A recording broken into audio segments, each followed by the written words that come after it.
Hello बच्चों, अभी हम अपना ये स्टार्ट करते हैं जो भी लास्ट टाइम छोड़ा था, बैंड थ्योरी ऑफ सॉलिड्स।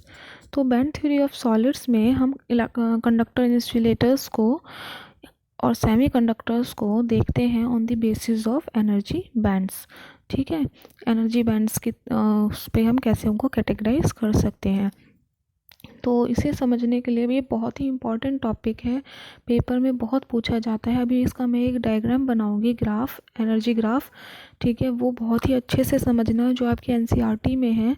उस एनसीईआरटी में थोड़ा सा उसको उल्टा बनाया हुआ है, तो कंफ्यूज मत होना। जो मैं बना रही हूँ या तो उसमें समझ के आप एनसीईआरटी वाला भी ड्रॉ कर सकते हैं या फिर आप इसको भी ड्रॉ कर सकते हैं, दोनों ही आपके सही हैं ग्राफ्स। ठीक है, तो यहाँ पे सबसे पहले मैं एक एग्जांपल लेती हूँ सिलिकॉन का। सिलिकॉन का एटॉमिक नंबर 14 होता है और इसका मैं इलेक्ट्रॉनिक कॉन्फ़िगरेशन लिख दूँ 2p6 3s2 3p2। ठीक है, तो ये जो आउटर इलेक्ट्रॉन्स है, पता है हमें कि यही आपके वो करेंगे, इंटरेक्ट करेंगे एक दूसरे नेबरिंग एटम्स के साथ, यही इलेक्ट्रॉन्स करेंगे। तो सपोज जैसे कि ये दो नेबरिंग इलेक्ट्रॉन्स हैं, एटम्स हैं, इनके बीच में ये आपका इंटर एटॉमिक डिस्टेंस हो जाता है आर। जो न्यूक्लियस से न्यूक्लियस के बीच में डिस्टेंस होता है उसे हम क्या बोलते हैं, इंटर एटॉमिक डिस्टेंस या इंटर एटॉमिक स्पेस डिस्टेंस, जो भी आप लिखना चाहो। ठीक है, और एक चीज़ होती है एल। आप लोगों ने एन, एल ये सब पढ़ा हुआ है। एन प्रिंसिपल क्वांटम नंबर होता है, ये ऑर्बिटल क्वांटम नंबर होता है, और भी होता है, मुझे याद नहीं आ रहा। तो एल जो होता है वो ज़ीरो होता है, सब शेल्स में होते हैं ये। ठीक है, तो आपकी सबसे लोएस्ट स्टेट मानी जाती है अगर 1 2 3 ऐसे इनकी वैल्यूज़ को पुट करा जाता है। आपने केमिस्ट्री में अच्छे से पढ़ा हुआ होगा। तो आप जैसे, हाँ याद आया मुझे, एस पी, ये जो आपके स्टेट्स में हम डिवाइड करते हैं इनको अफबाउ रूल के अकॉर्डिंग। तो एस में हम एल इज इक्वल्स टू 0 लिखते हैं, पी के लिए एल इज इक्वल्स टू 1 लिखते हैं, ऐसे होता है। ठीक है, तो अभी ग्राफ जो हम बनाएंगे उसमें ये सब चीज़ें काम आएंगी आपकी। तो अभी ग्राफ ड्रॉ कर लेते हैं पहले, बहुत ही अच्छे से समझना है।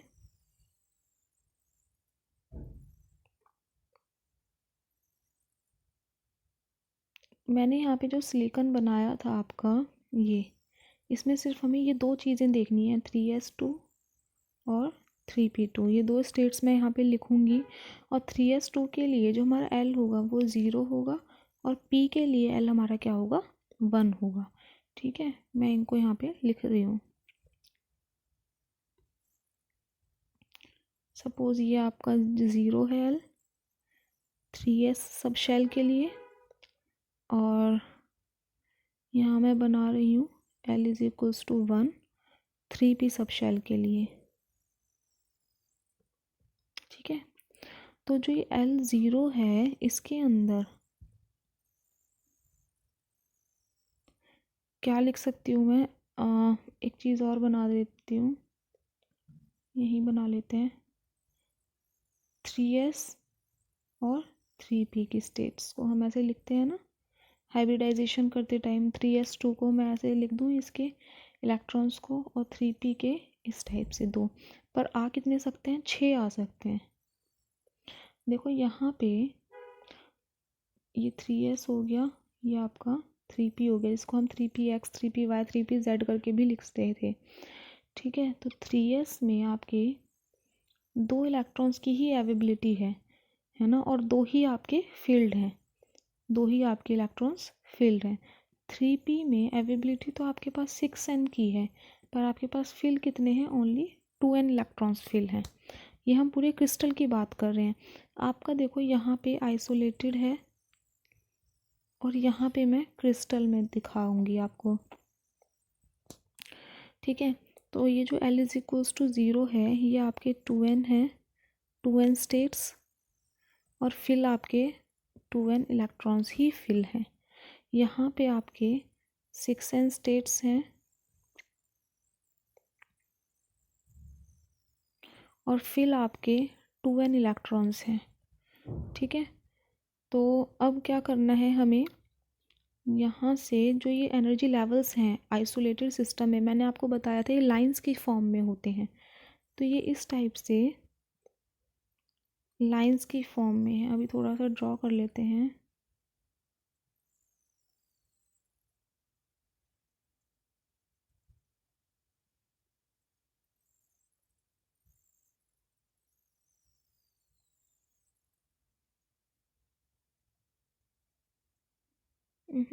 गलत हो गया थोड़ा सा।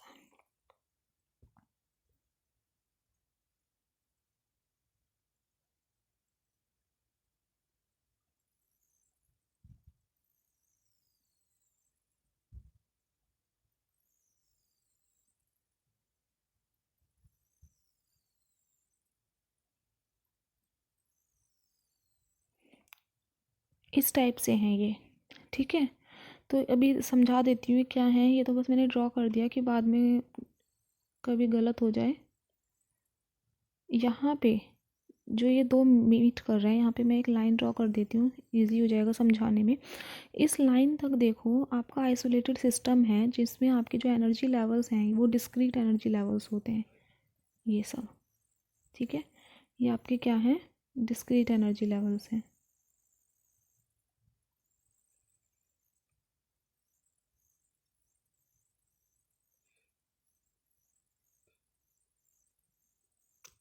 जिनमें आपके यहाँ पे 2n इलेक्ट्रॉन्स और यहाँ भी 2n इलेक्ट्रॉन्स चल रहे हैं, ठीक है। 2n स्टेट्स में ही 2n इलेक्ट्रॉन्स हैं और यहाँ ऊपर 6n स्टेट्स में 2n इलेक्ट्रॉन्स हैं, ठीक है। ये सारे एनर्जी लाइंस हैं आपकी। अब इस पॉइंट पर क्या हुआ कि जो एनर्जी लाइंस हैं ये आपकी स्प्लिट हो गई, स्प्लिटिंग हो गई। स्प्लिटिंग किस में हो गई, इन एनर्जी लाइंस में जो मैंने ये ड्रॉ की हैं। ये ऊपर वाली जो ये दो लाइंस थी, देखो, जो ये ऊपर वाली ये दो लाइंस थी, ये फर्स्ट और ये सेकंड, इस डॉटेड लाइन के बाद ये स्प्लिट हो गई और ये ऐसे दूर दूर चली गई। पहले ये क्लोज थी, अभी ऐसे दूर चली गई। और नीचे वाली भी इस टाइप से स्प्लिट हो गई यहाँ पे, ठीक है। तो आप देखो ये जो पॉइंट है, इंटरसेक्शन जो पॉइंट है, इस पॉइंट पर ये जो दो एटम्स थे, इन एटम्स के इलेक्ट्रॉन्स मीट हुए और एक दूसरे के साथ आके इतना क्लोज आ गए अब ये चारों इलेक्ट्रॉन्स कि अब ये एक साथ ही घूमने लगे, ठीक है। मैंने आपको बताया था क्रिस्टल स्टेट में जो हमारे इलेक्ट्रॉन्स होते हैं वो एक दूसरे के जो एनर्जी लेवल्स होते हैं वो एक दूसरे के बहुत ही ज़्यादा पास आ जाते हैं, और उन एनर्जी लेवल्स के पास आने की वजह से जो नेबरिंग एटम्स होते हैं उनमें इंट्रैक्शन बढ़ जाती है। तो अब ये चारों ही इलेक्ट्रॉन्स यहाँ नीचे इस लेवल में आ गए हैं, ठीक है। ये 4 इलेक्ट्रॉन्स यहाँ नीचे ही आ गए हैं। अब जहाँ नीचे 4 इलेक्ट्रॉन्स आए हैं तो ऊपर वाली जगह तो एकदम खाली हो गई, क्योंकि टोटल तो हमारे पास 4 ही इलेक्ट्रॉन्स थे, इलेक्ट्रॉन्स तो हमारे पास 4 ही थे, ठीक है। और वो चारों नीचे वाली उसमें फिल हो गए हैं, ऊपर वाला हमारा खाली हो गया है। क्योंकि ऊपर जो 3p वाला स्टेट था, ये 3s में 2 थे, 3p में 2 थे। जो यहाँ ऊपर 3p वाला स्टेट था जिसमें 2 इलेक्ट्रॉन्स थे वो अब कहाँ आ गए हैं, नीचे आ गए हैं। तो ऊपर वाला बिल्कुल खाली हो गया है, ठीक है।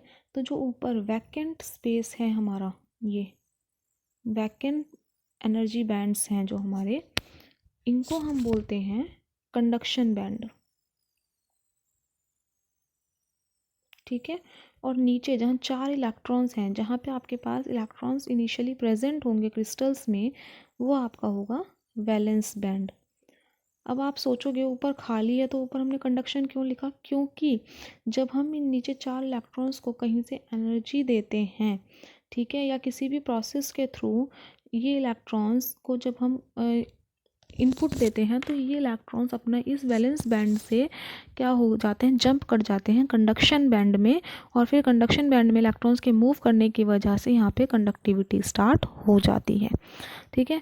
अब देखो इन दोनों वैलेंस बैंड और कंडक्शन बैंड के बीच में जो ये खाली स्पेस आया है, इस स्पेस को हम लिखते हैं EG से, मीन्स फॉरबिडन एनर्जी गैप।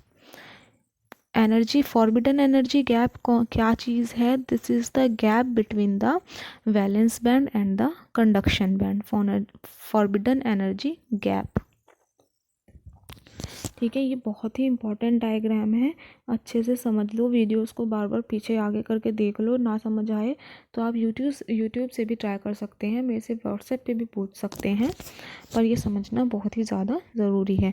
जो ऊपर का वैकेंट बैंड होता है उसको हम कंडक्शन बैंड कहते हैं, और जो नीचे का भरा हुआ बैंड फील्ड बैंड होता है उसको हम वैलेंस बैंड कहते हैं। और इन दोनों ही बैंड्स के बीच में जो हमारा गैप होता है उसको हम एनर्जी गैप कहते हैं, जिसे कि ईजी से रिप्रेजेंट करते हैं, सफिक्स में जी लिख देते हैं।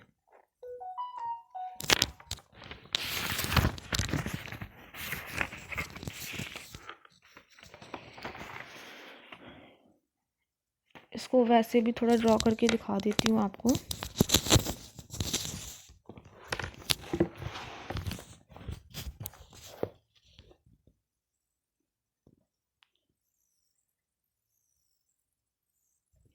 नीचे वाला जो है देखो, मैं इन डॉटेड लाइन से ना इनके एनर्जी लेवल्स बना रही हूँ जिनमें मेरे इलेक्ट्रॉन्स प्रेजेंट होंगे। ठीक है, यहाँ पे भी एनर्जी लाइंस बना रही हूँ मैं जिनमें इलेक्ट्रॉन्स जंप कर सकते हैं। तो ये जो नीचे वाला है हमारा,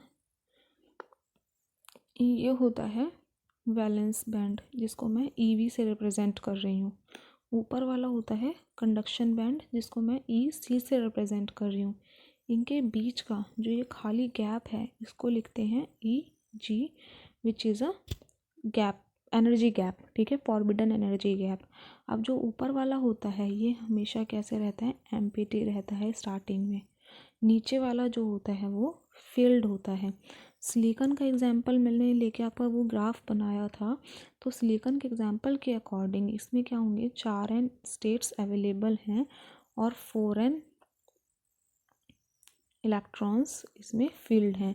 इन इलेक्ट्रॉन्स को देखो, हर एक उसमें 2 इलेक्ट्रॉन्स फील्ड होंगे, क्योंकि हमारा जो आउटर इलेक्ट्रॉन्स थे वो 3s2 और 3p2 था। तो हर एक एनर्जी स्टेट में सिर्फ 2 इलेक्ट्रॉन्स प्रेजेंट होंगे। तो ये 2 इलेक्ट्रॉन्स बना दिए ऊपर वाली में, ये नीचे वाली में 2 इलेक्ट्रॉन्स, और ये सबसे नीचे वाली में मैंने 2 इलेक्ट्रॉन्स बना दिए। ठीक है, कितने भी आप अपनी तरफ से बड़ा घटा सकते हो, जैसा आप एग्जाम्पल ले रहे हो। मैंने ये जनरल बना दिया है। अगर मैं यहाँ पे कुछ एनर्जी देने के बाद ये इलेक्ट्रॉन जंप करते हैं तो सबसे ऊपर वाला जो लेवल है यहाँ से इलेक्ट्रॉन जंप करके और कंडक्शन बैंड के सबसे नीचे वाले लेवल पे आके बैठ जाएंगे। ठीक है, तो हम इनको ऐसे भी लिख सकते हैं कि the lowest energy level in the conduction band is EC. Lowest energy level means ये कंडक्शन बैंड का जो सबसे नीचे वाला लेवल होता है उसको हम क्या कहते हैं, EC. The lowest energy level, lowest energy level of conduction band. ठीक है, ये ऊपर वाला क्या है, कंडक्शन बैंड है, नीचे वाला क्या है, वैलेंस बैंड है। कंडक्शन बैंड का सबसे नीचे वाला लेवल जिसको हम कहते हैं ईसी से रिप्रेजेंट करते हैं, और हाईएस्ट लेवल ईवी होता है वैलेंस बैंड का। ईवी इज़ द हाईएस्ट, सबसे ऊपर वाला, ये सबसे ऊपर है इसके लिए, और इसके लिए सबसे नीचे है। Highest energy level of valence band is EV. ठीक है, और फिर ये कह रहे हैं कि ईसी और ईवी के बीच में एक बहुत large number of closely spaced energy levels का गैप होता है, तो उसको हम बोलते हैं ईजी। ठीक है, the gap between EC and EV is called the energy gap, easy.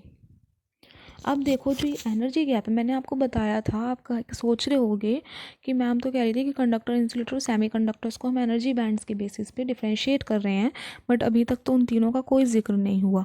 ठीक है, ये अभी तक क्या चल रहा था, आपका जनरल चल रहा था टॉपिक। अब देखो, जो मैंने ये आपको बैंड गैप समझाया है, ये सॉरी एनर्जी बैंड बताया है ड्रॉ करना, ये वाला, इस एनर्जी गैप को अब हम कंडक्टर, इंसुलेटर और सेमी कंडक्टर्स के लिए ड्रॉ कर सकते हैं। कैसे ड्रॉ कर सकते हैं, इसके एनर्जी गैप को वेरी करा के। देखो, सबसे पहले ये मैंने बना दिया आपका एक कंडक्शन बैंड। ठीक है, ये हो गया,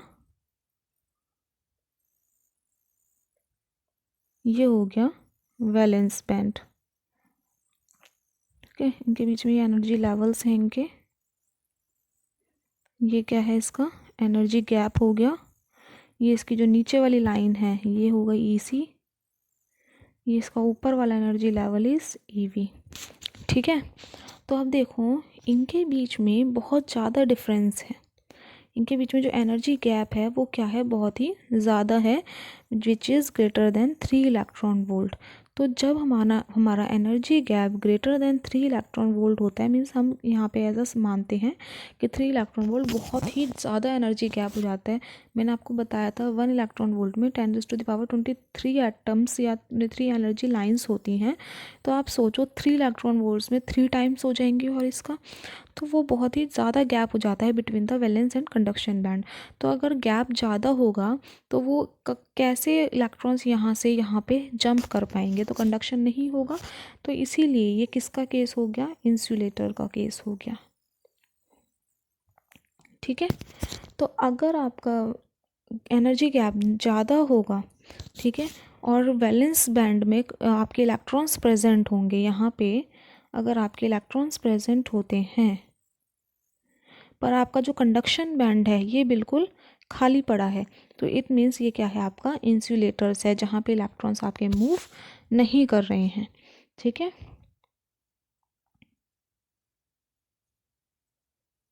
तो यहाँ पे जो इलेक्ट्रॉन्स हैं वो एक्साइट नहीं होंगे from the valence band to the conduction band. ठीक है, this is the case of insulator. But अगर मैं यहाँ पे ये कंडक्शन बैंड बनाया और ये मैंने ये तो रहने ही दो, इसी के ही बिल्कुल पास मैंने क्या कर दिया, एक वैलेंस बैंड बना दिया। ठीक है, और काफ़ी बार ये वैलेंस बैंड जो होता है ये ऐसे ओवरलैप भी कर जाता है कंडक्शन बैंड के साथ। तो इसके जो इलेक्ट्रॉन्स होते हैं और इसके इलेक्ट्रॉन्स में मतलब कोई गैप, कोई डिफरेंस ही आपको नज़र नहीं आएगा। जितने इलेक्ट्रॉन्स इसमें उतने इलेक्ट्रॉन्स कंडक्शन बैंड में, या फिर आप कह सकते हैं मोस्ट ऑफ द इलेक्ट्रॉन्स जो होते हैं वो कंडक्शन बैंड में एक्साइट कर जाते हैं, जंप कर जाते हैं। तो ये किसका केस हो जाता है, आपका कंडक्टर का केस होता है, जहाँ पे आपका जो एनर्जी गैप होता है वो बिल्कुल ज़ीरो होता है, या फिर बहुत ही ज़्यादा कम होता है। 0.1 इलेक्ट्रॉन वोल्ट लगा लो या ज़ीरो ही लगा लो, क्योंकि यहाँ पे जो दोनों बैंड्स हैं, कंडक्शन बैंड और वैलेंस बैंड जो हैं वो एक दूसरे के साथ ओवरलैप कर गए हैं। तो मीन्स इलेक्ट्रॉन्स जो होते हैं वो ईजिली एक्साइट हो जाएंगे कंडक्शन बैंड में, और आपके बहुत ही जल्दी वो क्या करने लग जाते हैं, मूव करने लग जाते हैं और इलेक्ट्रिसिटी कंडक्ट करा देते हैं। So this is the case of conductor for the energy bands. ठीक है, अब यहाँ पे एक और केस लेते हैं। ये कंडक्शन बैंड हो गया आपका, ये वैलेंस बैंड हो गया, ये आपका ईवी हो गया, ये आपका ईसी हो गया, इनका लोअर एनर्जी लेवल। इन दोनों के बीच में जो एनर्जी गैप है वो आपका लेस देन होता है 1 इलेक्ट्रॉन वोल्ट,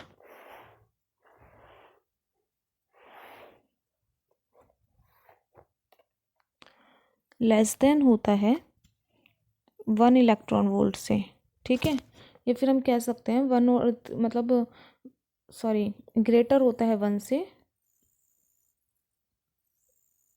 जो यहाँ पे EG होता है वो लेस देन होता है 3 इलेक्ट्रॉन वोल्ट से, बट ग्रेटर देन होता है 1 इलेक्ट्रॉन वोल्ट के। मतलब आप समझ रहे हो ना, इंसुलेटर और कंडक्टर्स के बीच में ही लाई करता है। तो ये किसका केस हो गया, आपका सेमी कंडक्टर्स का हो गया। तो यहाँ पे जो नीचे एनर्जी लेवल्स हैं, ऊपर एनर्जी लेवल्स हैं, इन दोनों ही एनर्जी लेवल्स में जो इलेक्ट्रॉन्स हैं वो पार्शियली फिल होते हैं, हाफ इसमें और हाफ इसमें।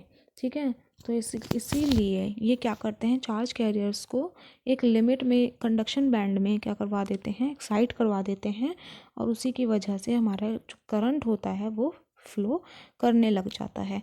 तो इसीलिए क्या होते हैं, सेमी कंडक्टर्स होते हैं, क्योंकि इनके बीच का जो एनर्जी गैप होता है वो बहुत ही स्मॉल होता है।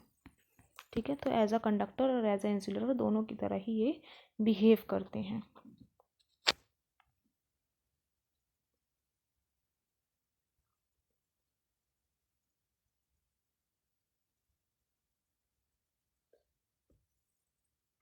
और बच्चों मुझे एक चीज़ और बतानी थी आपको, जो हमारे ये ग्राफ मैंने आपको बताया था, ये पूरा प्रोसेस आपका 0 केल्विन टेम्परेचर पे चलता है। ठीक है, जो ये कंडक्टर इंसुलेटर सेमीकंडक्टर्स का जो भी ये केस होता है, ये सारा आपका 0 केल्विन पर चलता है, जब इलेक्ट्रॉन्स अपने कंडक्शन में वो वैलेंस में ही रहते हैं। अब आगे हम पढ़ेंगे आपका नेक्स्ट टॉपिक सेमीकंडक्टर्स। ठीक है, सेमीकंडक्टर्स ही पढ़ते आ रहे हैं अभी तक, बट ये सब क्या था, इसका बेसिक्स था।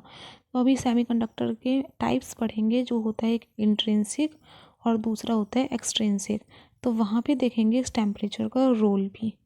ठीक है, तो ये सब किस में हो रहा है, आपका लो टेम्परेचर पे, 0 टेम्परेचर पे होता है। पर जैसे जैसे हम टेम्परेचर को इंक्रीज़ करते हैं वैसे वैसे आपकी कंडक्टिविटी भी इंक्रीज़ होती है। ठीक है, रूम टेम्परेचर पे देखेंगे, उससे हाई टेम्परेचर पे भी देखेंगे।